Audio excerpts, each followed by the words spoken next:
ما هي الدروس التي يمكن أن نتعلمها من هذه العملية؟ I think the lessons that have been learned are mixed and are not encouraging. On the one hand, we now know that a jumbo jet is a plane that can hardly be stormed by any group of expert military personnel.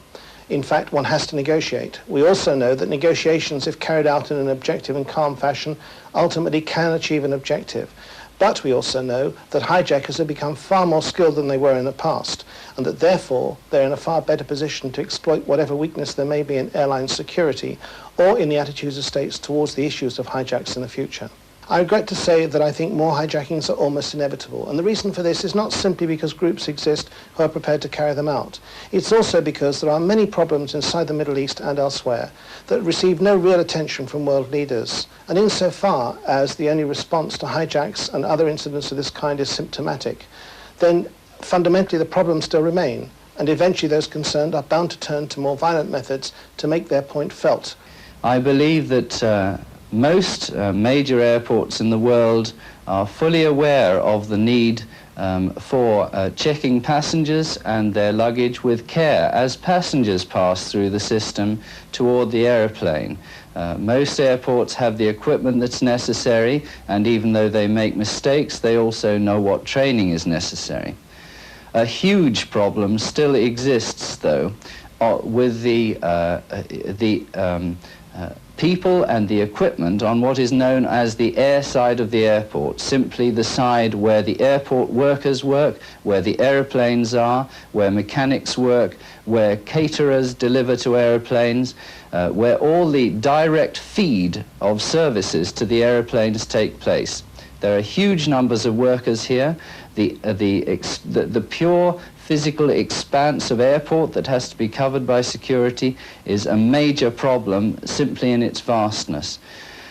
The only way of handling this against the increasingly professional air pirates and their backers, frankly, is to make each aeroplane nowadays into a fortress, and this would be the responsibility not of the airport any longer, although their responsibilities as they are now would continue, but every airline would have to make each of its airplanes into a fortress through which everything at which everything that is delivered has to be checked, whether it's people, whether it's catering, whether it's cargo.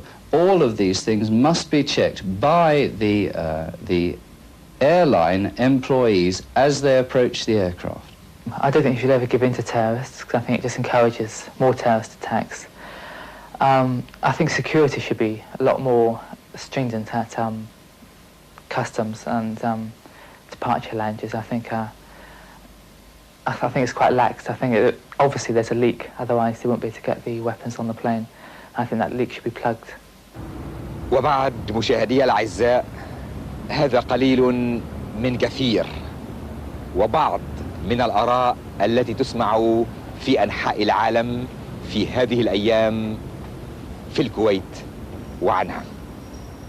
كلمة أخيرة، تحية الوفاء للشهيدين وتحية الشجاعة للموقف العاقل والمتعقل والحكيم للقيادة، وتحية أخرى وأخيرة لوحدة الشعب وتماسكه خلف القيادة.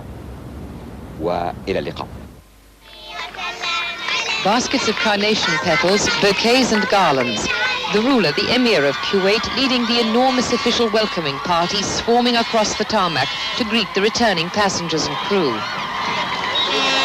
Members of the crew and relatives of the ruling family who'd been picked out for especially tough treatment were in good spirits. The Kuwaitis were also celebrating their government's decision not to make any concessions.